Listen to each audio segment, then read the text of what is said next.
बदलते भारत की शान।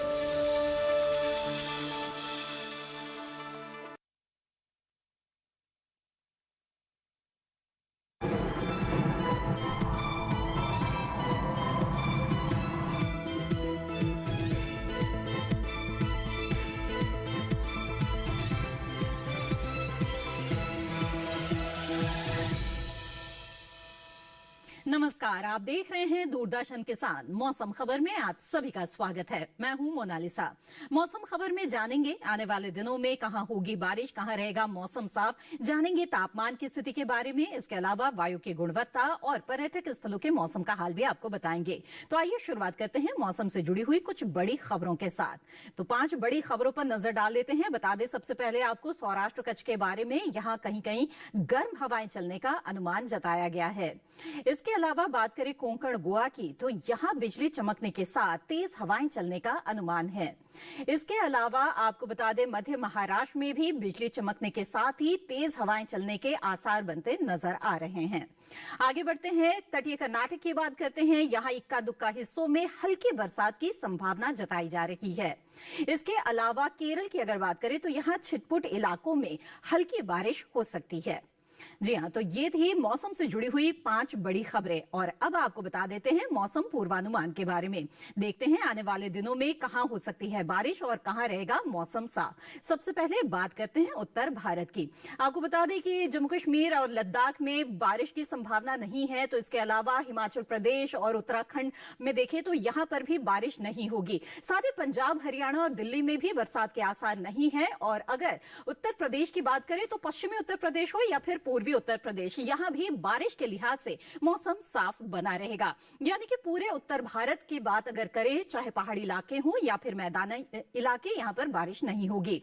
पूर्वोत्तर में भी हम देख रहे हैं अरुणाचल प्रदेश, असम, मेघालय, साथ ही नागालैंड, मणिपुर, मिजोरम और त्रिपुरा में बारिश के आसार नहीं है। उप हिमालय, पश्चिम बंगाल और सिक्किम में भी बारिश नहीं होगी। गांगे पश्चिम बंगाल के अलावा बिहार, झारखंड और ओडिशा में भी बरसात के आसार बनते नहीं दिख रहे हैं। दक्षिण भारत में हम देखें तो तमिलनाडु और पुडुचेरी में बारिश की संभावना है, कहीं कहीं बारिश हो सकती है। इसके अलावा अंडमान निकोबार द्वीप समूह में भी कहीं कहीं बारिश हो सकती है। इसके अलावा दक्षिण भारत के जो बाकी हिस्से हैं, यहां भी बारिश के लिहाज से मौसम साफ बना रहेगा।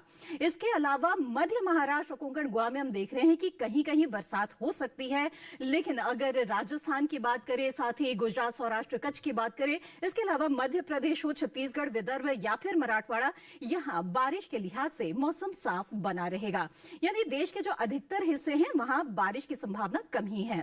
पिछले 24 घंटों के मौसम के हाल पर नजर डालते हैं। बता दें आपको तेलंगाना है और इसके अलावा जो उत्तरी आंतरिक कर्नाटक है, यहां पर पिछले 24 घंटों के दौरान बारिश हुई है। साथ ही अंडमान निकोबार द्वीप समूह में भी हमने देखा है कि पिछले 24 घंटों के दौरान बरसात दर्ज की गई। इसके अलावा देश के दूसरे हिस्सों का रुख करते हैं। पश्चिमी मध्य प्रदेश की बात करें तो यहां पर पिछले 24 घंटों के दौरान बारिश हुई है। इसके अलावा मध्य महाराष्ट्र, कोंकण गोवा भी है, जहां पर पिछले 24 घंटों के दौरान बरसात दर्ज की गई है। तो देश के ये कुछ ही हिस्से हैं जहां पर पिछले 24 घंटों के दौरान बारिश हुई है, और जो बाकी हिस्से हैं वहां पर मौसम जो है वो साफ बना रहा है। इसी के साथ मौसम खबर में फिलहाल वक्त हो गया है एक छोटे से ब्रेक का, और ब्रेक के बाद हम बात करेंगे तापमान की। आप बने रहें दूरदर्शन किसान पर।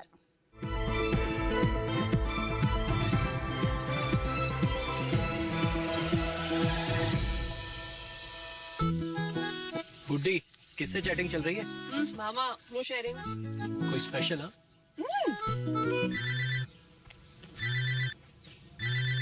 हाँ, बैंक अकाउंट डिटेल्स केवाईसी के लिए 10 मिनट दीजिए। कौन था? बैंक केवाईसी अपडेट के लिए अकाउंट नंबर, पिन और ओटीपी मांगा है। और आप मान गए? जब हमने पर्सनल बातें हर किसी के साथ शेयर नहीं करते, तो अपने बैंक अकाउंट की डिटेल्स क्यों शेयर करेगा?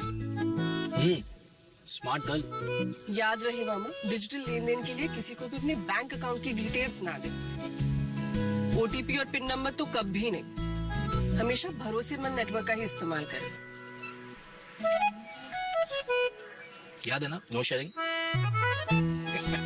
मामा, आरबीआई कहता है डिजिटल चुनो सुरक्षा के साथ।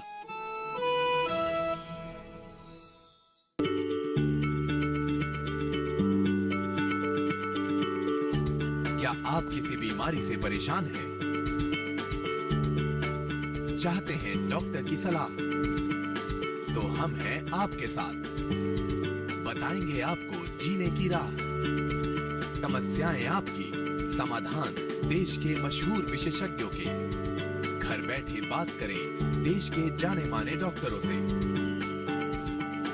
हमारे लाइव प्रोग्राम स्वस्थ किसान में हर शनिवार शाम 6 बजे से 7 बजे तक।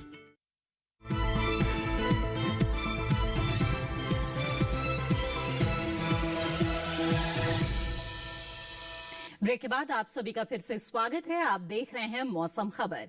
आइए मौसम खबर में आगे बढ़ते हैं और तापमान की स्थिति के बारे में जान लेते हैं। बता दें आपको कि देश भर के तमाम हिस्सों में अधिकतम तापमान और न्यूनतम तापमान का हाल किस तरह का रहा। पहले जान लेते हैं अधिकतम तापमान के बारे में। तो बता दें आपको कि अरुणाचल प्रदेश, असम और मेघालय में जो अधिकतम तापमान है वो सामान्य के मुकाबले 5 डिग्री ज्यादा दर्ज किया गया है। तो अधिकतम तापमान में यहाँ पर बढ़ोतरी नजर आ रही है।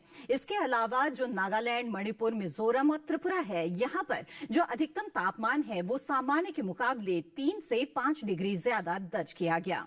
तो यहाँ भी तापमान में बढ़ोतरी की स्थिति नजर आ रही है। इसके अलावा अगर सौराष्ट्र कच्छ की बात करें तो यहाँ पर भी इसी तरह की स्थिति रही है और अधिकतम तापमान सामान्य के मुकाबले 3 से 5 डिग्री ज्यादा दर्ज किया गया है। इसके अलावा बात करें हम अंडमान निकोबार द्वीप समूह की, तो यहाँ पर जो अधिकतम तापमान है वो सामान्य के मुकाबले 1 से 3 डिग्री ज्यादा दर्ज किया गया। इसके अलावा हम आपको बता दें कि जो अधिकतम तापमान है वो तटीय आंध्र प्रदेश में सामान्य के मुकाबले 1 से 3 डिग्री ज्यादा दर्ज किया गया है और कुछ इसी तरह का तापमान केरल में भी रहा है। अधिकतम तापमान यहाँ भी सामान्य से 1 से 3 डिग्री ज्यादा रहा है। इसके अलावा मराठवाड़ा और मध्य महाराष्ट्र की बात करें तो यहाँ पर जो अधिकतम तापमान है वो सामान्य के मुकाबले 1 से 3 डिग्री कम दर्ज किया गया। जी हाँ, सामान्य से कम तापमान यहाँ पर अधिकतम रहा है और मैदानी इलाकों में सबसे ज्यादा तापमान केरल के पुनलूर में 38.6 डिग्री सेल्सियस दर्ज किया गया। ये तो बात हुई अधिकतम तापमान की। न्यूनतम तापमान की स्थिति भी जान लेते हैं। हिमाचल प्रदेश की अगर पहले बात करें तो यहाँ पे न्यूनतम तापमान सामान्य के मुकाबले 3 से 5 डिग्री ज्यादा रहा है। इसके अलावा पश्चिमी उत्तर प्रदेश और पूर्वी उत्तर प्रदेश में भी इसी तरह का तापमान दर्ज किया गया। इसके अलावा आपको बता दें कि जो जम्मू कश्मीर है यहाँ पर न्यूनतम तापमान सामान्य के मुकाबले 1 से 3 डिग्री ज्यादा रहा है। साथ ही पंजाब, हरियाणा और दिल्ली में भी इसी तरह का न्यूनतम तापमान रहा। इसके अलावा बता दें आपको बिहार के बारे में और इसके साथ ही उप हिमालय पश्चिम बंगाल की बात करें और सिक्किम की, तो यहाँ पर न्यूनतम तापमान सामान्य से 1 से 3 डिग्री ज्यादा दर्ज किया गया। तो यहाँ पर न्यूनतम तापमान में एक बढ़ोतरी नजर आ रही है। और इसके अलावा पूर्वी राजस्थान की बात करें तो यहाँ पर न्यूनतम तापमान सामान्य से 1 से 3 डिग्री ज्यादा रहा है। पश्चिमी मध्य प्रदेश और पूर्वी मध्य प्रदेश में भी इसी तरह का न्यूनतम तापमान रहा है। इसके अलावा आपको बता दें हम कि मैदानी इलाकों में सबसे कम तापमान पंजाब के अमृतसर में रहा है। यहां न्यूनतम तापमान 11.5 डिग्री सेल्सियस दर्ज किया गया। तो ये तो बात हुई न्यूनतम तापमान और अधिकतम तापमान में आए कुछ बदलाव की। और आइए अब जान लेते हैं कि देश के जो तमाम अहम इलाके हैं, शहर है, इनके तापमान की स्थिति क्या रही।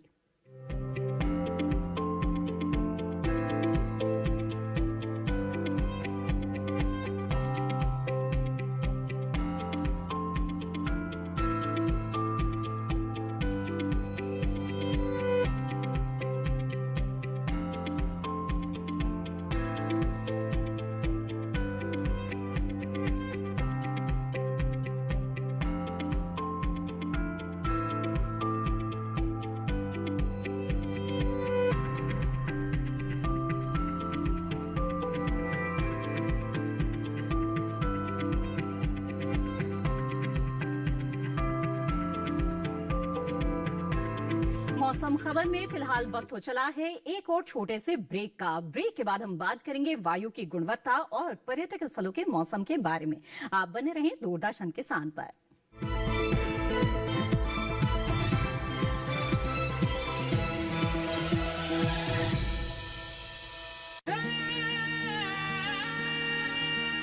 उगती हुई हरियाली में, सोने सी हर बाली में, हर सुबह चाय की प्याली में और घर घर की खुशहाली में, प्रदूषण मुक्त हो आसमान, दुनिया भर में अपने निशान, आत्मनिर्भर हिंदुस्तान, गेल इंडिया इंडिया जिसकी पहचान। जानेंगे क्या है किसानों का हाल, हम पहुंचेंगे आपके गांव, मिलेगा सरकारी योजनाओं का ज्ञान। जब लगेगी चौपाल, देखिए चौपाल चर्चा, सोमवार से शुक्रवार सुबह 9 बजे सिर्फ दूरदर्शन किसान पर।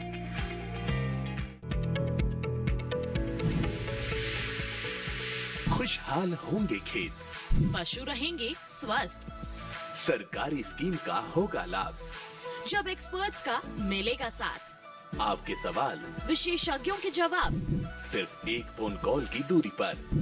देखिए किसानों का अपना प्रोग्राम हेलो किसान, सोमवार से शुक्रवार शाम 6 बजे से सिर्फ दूरदर्शन किसान पर।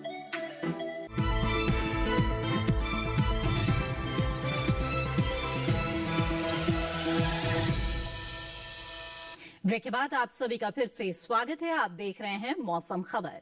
आइए मौसम खबर में आगे बढ़ते हैं और आपके शहर की वायु की गुणवत्ता के बारे में जान लेते हैं, जिसकी जांच होती है वायु गुणवत्ता सूचकांक के आधार पर। तो आइए सबसे पहले बात करते हैं दिल्ली शहर की। जानते हैं यहाँ की वायु गुणवत्ता कैसी रही है। 147 यानी कि संतोषजनक वायु गुणवत्ता सूचकांक दिल्ली का दर्शाता है।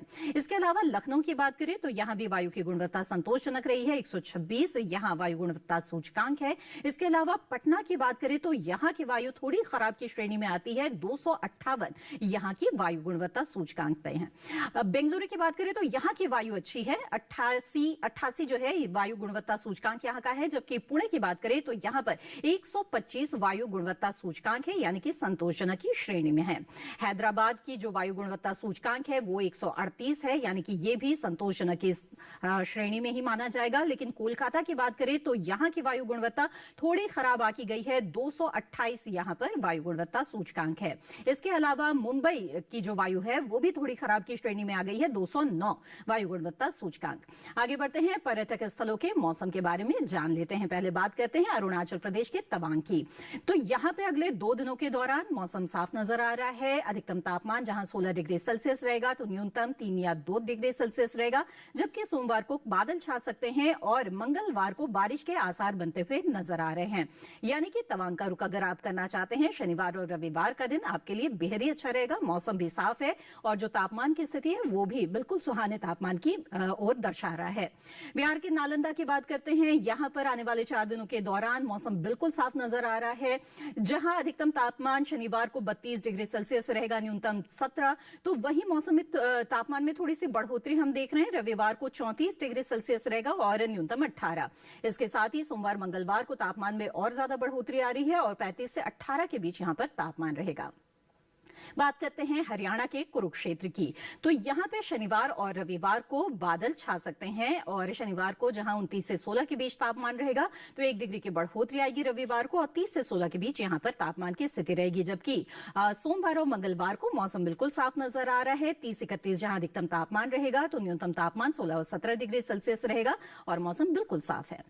आगे बढ़ते हैं, बात करते हैं जम्मू कश्मीर के श्रीनगर की। तो यहाँ पर शनिवार को बादल छा सकते हैं और तापमान जहां 18 से 5 डिग्री सेल्सियस के बीच रहेगा तो वहीं रविवार को हम देख रहे हैं कि बिल्कुल मौसम साफ रहेगा और 20 से 5 के बीच यहां पर तापमान की स्थिति रहेगी। जबकि सोमवार को 18 से 5 के बीच तापमान रहेगा और बादल छाएंगे और मंगलवार को वापस मौसम खुलता हुआ यहां पर दिख रहा है और 20 से 5 के बीच तापमान रहेगा। कर्नाटक के मैसूर की बात करते हैं तो यहां पर अगले 4 दिनों के दौरान मौसम बिल्कुल साफ नजर आ रहा है। अधिकतम तापमान जहां 35 डिग्री सेल्सियस यहां का बता रहा है तो वहीं न्यूनतम तापमान रहेगा 20 डिग्री सेल्सियस। बारिश की कोई संभावना नहीं है और मौसम बिल्कुल साफ और खुला हुआ नजर आ रहा है। तो कर्नाटक के मैसूर का आप रुख कर सकते हैं, लेकिन हाँ अधिकतम तापमान यहाँ 35 डिग्री सेल्सियस तक जा रहा है। इसके अलावा मध्य प्रदेश के खजुराहो की बात करते हैं तो यहाँ भी तापमान की लगभग वैसी ही स्थिति है और 34 और 35 डिग्री सेल्सियस अधिकतम तापमान यहाँ का रहेगा। जबकि जो न्यूनतम तापमान है वो 14, 15, 16 और 17 यानी कि धीरे धीरे न्यूनतम तापमान में हम बढ़ोतरी आते हुए देख रहे हैं। लेकिन मौसम जो है वो बिल्कुल खुला हुआ है शनिवार से लेकर मंगलवार के बीच में। ये तो बात हुई मध्य प्रदेश के खजुराहो की। और अब रुक करते हैं महाराष्ट्र के महाबलेश्वर का। यहां पर शनिवार को बादल छा सकते हैं और 28 से 17 के बीच यहां पर तापमान बना रहेगा। जबकि शनिवार की बात हमने की है, यहां बादल छा सकते हैं। रविवार से मंगलवार के बीच मौसम बिल्कुल खुलता हुआ नजर आ रहा है। 29 से 17 के बीच यहां पर तापमान रहेगा और मौसम बिल्कुल साफ रहेगा। तो ये बात हुई महाराष्ट्र के महाबलेश्वर की। और अब बात करते हैं तमिलनाडु के कन्याकुमारी की। तो यहां पर आने वाले 4 दिनों के दौरान बारिश की संभावना बनती हुई नजर आ रही है, जहां तापमान 35 डिग्री सेल्सियस अधिकतम तापमान रहेगा। न्यूनतम तापमान की स्थिति रहेगी 24 डिग्री सेल्सियस। और शनिवार से लेकर मंगलवार के बीच में लगातार हम देख रहे हैं कि यहां पर बारिश की स्थिति बनती हुई नजर आ रही है। तो तमिलनाडु के कन्याकुमारी जाने का अगर आप मन बना रहे हैं तो यहां पर बारिश होने वाली है। उत्तर प्रदेश के झांसी की बात करते हैं तो यहां पर मौसम बिल्कुल साफ नजर आ रहा है आने वाले 4 दिनों के दौरान, जहां शनिवार को तापमान 32 से 16 के बीच रहेगा, तो वहीं रविवार को 1 डिग्री की बढ़ोतरी आएगी, 33 से 17 के बीच तापमान रहेगा। सोमवार को 1 डिग्री और बढ़ोतरी हो रही है और 34 से 18 के बीच यहां पर तापमान रहेगा और मंगलवार को ऐसी ही स्थिति बनी रहेगी। इसके अलावा उत्तराखंड के देहरादून की बात करते हैं, यहां भी आने वाले 4 दिनों के दौरान बिल्कुल मौसम साफ नजर आ रहा है। बारिश की कोई संभावना नहीं है। जहां शनिवार को 31 से 13 के बीच में तापमान रहेगा, तो वहीं रविवार, सोमवार और मंगलवार को अधिकतम तापमान 32 और न्यूनतम तापमान 14 डिग्री सेल्सियस रहेगा, यानी कि 1 डिग्री की बढ़ोतरी यहां पर आ रही है। तो ये तो हुई पर्यटक स्थलों के मौसम के बारे में। अब बात कर लेते हैं खेती किसानी की और बता दें आपको कि जो केरल और कर्नाटक है, वहां पर किसानों को किस तरह से इस वक्त अपनी फसलों की देखभाल करनी चाहिए और जान लेते हैं कि किस तरह के समसामयिक कार्य अभी वो कर सकते हैं। नजर डाल लेते हैं एक रिपोर्ट पर।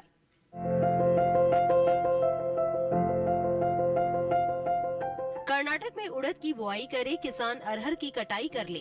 यही मूंग की बुआई करने का समय सही है। साथ ही काबुली चने की कटाई कर सकते हैं। अभी बीन्स की तुड़ाई कर ले। कर्नाटक में कुसुम की तुड़ाई करते रहे। वहीं किसान गन्ने की कटाई कर ले। इस समय बैंगन में कीट लगने की आशंका बनी हुई है। ऐसे में बैंगन में कीटों से बचाव के लिए कृषि विशेषज्ञों की सलाह से कीटनाशक छिड़के।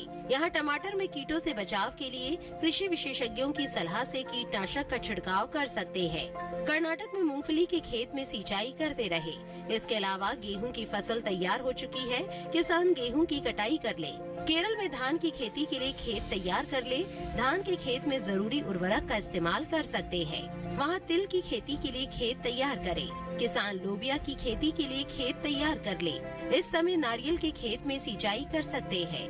नारियल के खेत में पर्याप्त नमी बनाए रखें। केरल में केले के खेत में सिंचाई करते रहे। केले की रुपाई करने का समय उपयुक्त है। अभी काली मिर्च में कीट लगने की संभावना है। ऐसे में काली मिर्च में कीटों से बचाव के लिए कृषि विशेषज्ञों की सलाह से कीटनाशक का प्रयोग कर ले। केरल में अदरक की बुआई कर सकते हैं। यहाँ के किसान हल्दी की बुआई करते रहे। जहां तो केरल और कर्नाटक में इस समय कई फसलों की बुआई का समय चल रहा है और जिन किसानों ने गेहूं की फसल लगाई हुई थी, फसल अब पककर तैयार हो चुकी होगी। कटाई के लिए आप कटाई कर सकते हैं। और जिन जगहों पर इस वक्त खेतों में फसलें खड़ी है, वहां पर सिंचाई थोड़े थोड़े अंतराल पर करना बेहद जरूरी है, क्योंकि तापमान में बढ़ोतरी देखी जा रही है। बहरहाल इसी के साथ आज के मौसम खबर में बस इतना ही। उम्मीद है कि मौसम खबर से आपको मदद मिल रही होगी। मौसम खबर को आप दूरदर्शन किसान के YouTube चैनल पर दोबारा देख सकते हैं और अपने शहर के मौसम का हाल जान सकते हैं। इसके लिए टीवी स्क्रीन पर दिखाए जा रहे इस QR कोड को स्कैन करें। मौसम का ताजा हाल और कृषि सलाह के साथ फिर होंगे हाजिर। तब तक के लिए दीजिए इजाजत। आप बने रहें दूरदर्शन किसान पर। नमस्कार।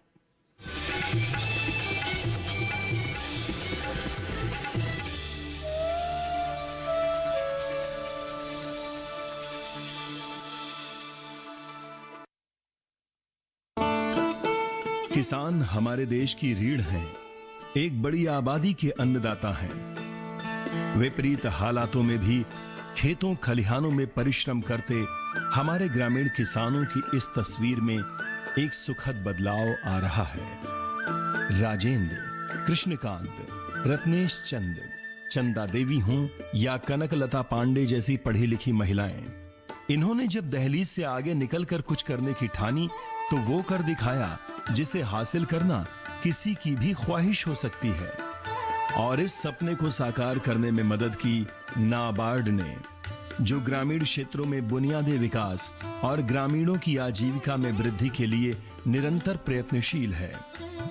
उत्तर प्रदेश के मिर्जापुर जिले से 40 किलोमीटर दूर का सीखड़ ब्लॉक किसानों के विकास के लिए चलाई जा रही नाबार्ड की योजना के तहत लगभग 50 किसानों का एक समूह बना। एफपीओ ने गांव में ही बहुतायत में उपलब्ध गोबर से वर्मी कंपोस्ट तैयार कर किसानों को उपलब्ध कराकर किसानों से जैविक कृषि कराने की पहल की। इससे न सिर्फ उन किसानों को लाभ हुआ बल्कि स्थानीय महिलाओं के लिए आजीविका के अवसर भी बढ़े।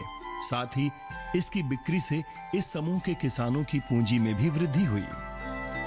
इससे आसपास के गांवों के किसानों का भी हौसला बढ़ा। भारत कृषि प्रधान देश है और हमारे देश में लघु एवं सीमांत कृषक करीब 90% हैं। साथ ही हमारे पास बहुत सारे कारीगर हैं, बहुत सारे हमारे ग्रामीण दस्तकार हैं जो तमाम तरह की गतिविधियां करते हैं। कृषक उत्पादक संघ, कृषक उत्पादक कंपनी या फिर ग्रामीण दस्तागर उत्पादक कंपनी नाबार्ड की एक पहल है जिससे इन तमाम हम अपने छोटे छोटे कृषकों को, कारीगरों को एक साथ संगठित करके एक कंपनी के रूप में प्रोत्साहित करते हैं। नाबार्ड ने एफपीओ से जुड़े इन किसानों को फार्म मशीनरी बैंक उपलब्ध करवाया, जहां से ट्रैक्टर, कल्टीवेटर, रोटावेटर और थ्रेसर जैसे आधुनिक कृषि यंत्रों से समूह के किसान किफायती दरों पर खेती कर सकें। हमने कन्वर्जन किसानों की उम्मीदें बढ़ी और कई किसानों ने जैविक खेती करने की ठानी। ऐसी ही एक जागरूक महिला श्रीमती कनकलता पांडे ने नवचेतना एफपीओ से जुड़कर टमाटर की जैविक खेती की शुरुआत की। नाबार्ड से मिले प्रशिक्षण और आधुनिक तरीकों से टमाटर की खेती कर कनकलता जी ने अपने साथ साथ गांव के तमाम अन्य महिलाओं और कामगारों को भी जोड़ा। इसके परिणाम वो रहे जिसकी किसी ने कल्पना भी नहीं की थी। उत्साहित होकर स्थानीय किसान राजेंद्र ने भी जैविक खेती करने का फैसला किया।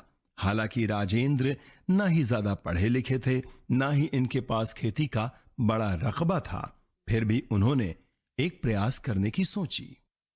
नाबार्ड के सहयोग से राजेंद्र के प्रयास हकीकत में बदले। राजेंद्र ने ककड़ी की फसल बोई। की सुरक्षा के लिए जो कि आवारा पशु और जंगली जानवर हमारा फसल ना नुकसान करें, एफपीओ के माध्यम से हमें नेट मिला है। जैसे जैसे स्थानीय लोगों में एफपीओ से जुड़कर जैविक खेती के प्रति जागरूकता बढ़ी, नवचेतना एग्रो सेंटर एफपीओ का कारवां भी बढ़ा और दायरा भी। नाबार्ड द्वारा ऐसे किसान समूहों के विकास के लिए चलाई जा रही समेकित योजनाओं का लाभ नवचेतना एग्रो सेंटर को भी मिला। नाबार्ड के सहयोग से उन्हें मोबाइल मार्ट और एक ट्रांसपोर्ट व्हीकल भी प्रदान किया गया।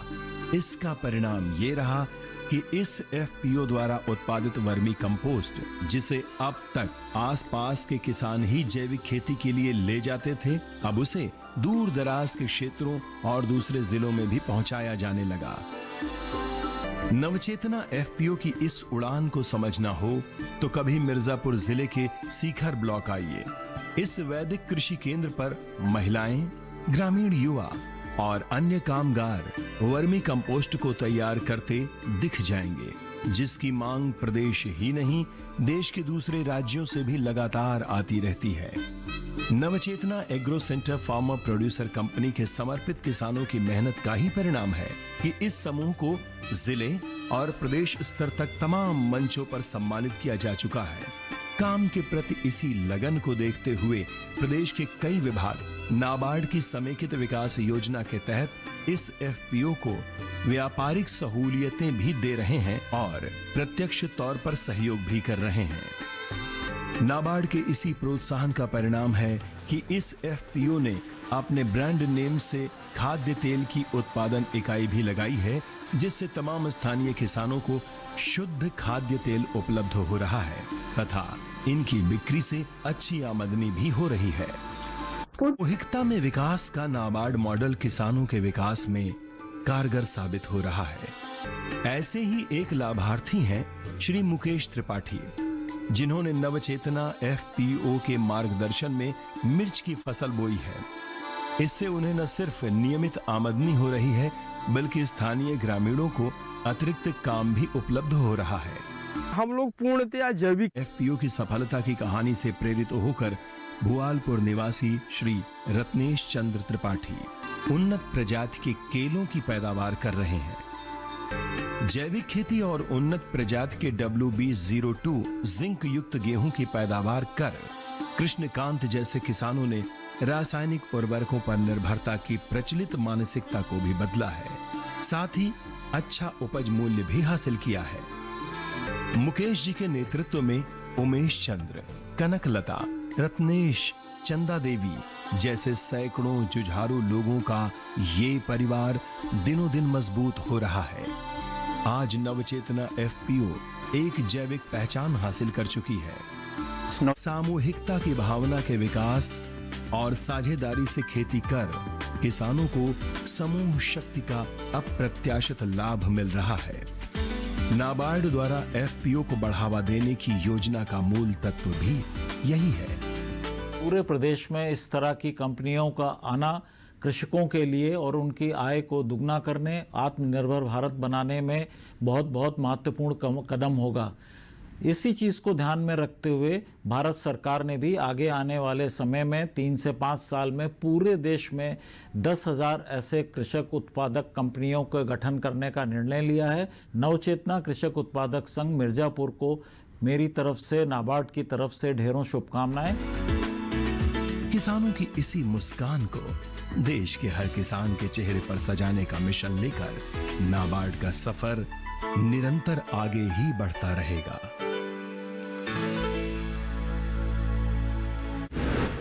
आज महिलाएं आत्मनिर्भर और स्वतंत्र हैं। महिलाएं हर क्षेत्र में अपना योगदान देकर आगे बढ़ रही है। देखिए नए रंग रूप में कार्यक्रम नेत्री। महिला सांसद और उनकी कहानियां। मेरे यानी शाइना NC के साथ सिर्फ DD किसान पर। आज का जो हमारा विषय है, हम बात करेंगे परंपरागत कृषि विकास योजना के बारे में। परंपरागत कृषि विकास योजना को कैसे बढ़ाया जाए, इस पर हम किसानों के साथ हमेशा हम लोग काम करते रहते हैं। जो पशुओं का गोबर है वो डालते हैं जमीन में और उससे अच्छी पैदावार होती है। पहले तो कर दी थी, ऊसर जमीन से कर दी थी, और ये जैविक खेती करने बाद में जमीन नरम हो गई। जो अपने पास ही मौजूद संसाधन उन्हीं से वो खेती करते हैं। बदलाव दूना हो रहा है, पहली बार तो कम हुआ और खूब हो रहा है, बढ़िया हो रहा है, वो खूब अच्छी हो रही है खेती। देखिए दूरदर्शन किसान पर कार्यक्रम चौपाल चर्चा परंपरागत कृषि विकास योजना 14 मार्च सोमवार सुबह 9 बजे। ICC विमेंस वर्ल्ड कप 2022 के एक्शन का आकाशवाणी पर सीधा प्रसारण। भारत के सभी खेले जाने वाले मैचों का, सेमीफाइनल्स और फाइनल मैच का आंखों देखा हाल सुन सकते हैं 6 मार्च से सुबह 6 बजे से FM रेनबो नेटवर्क, DTH और DRM। तो सुना ना भूलें आकाशवाणी पर ICC विमेंस वर्ल्ड कप 2022 का सीधा प्रसारण सिर्फ और सिर्फ आकाशवाणी पर। किसानों का नेता रामनाथ यादव जिंदाबाद। किसान का हाथ पत्थर तोड़ता है, मिट्टी से सोना उगाता है। आज तो तेरी शादी है, कम से कम आज तो ये किसान सेवा बंद कर। कोई आगे बढ़ा ना, गोली मार दूंगा। है कोई जो यहाँ इस वक्त इस मंडप में मुझसे शादी करे, 7 फेरे ले और घर बसाए?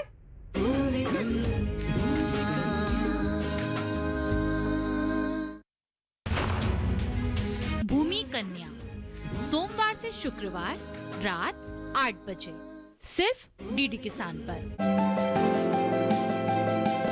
खेती की उन्नत तकनीक हो या हो नवाचार, आधुनिक पशुपालन हो या दूध की बहती धार, बात सफल किसानों की या नए कृषि व्यवहार, 5 दशक का साथी, 5 दशक का अपनापन।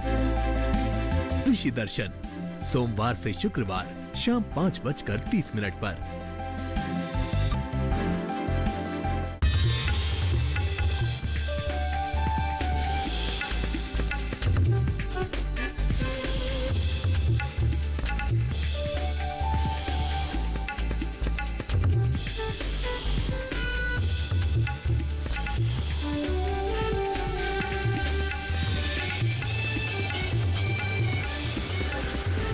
डीडी किसान, बदलते भारत की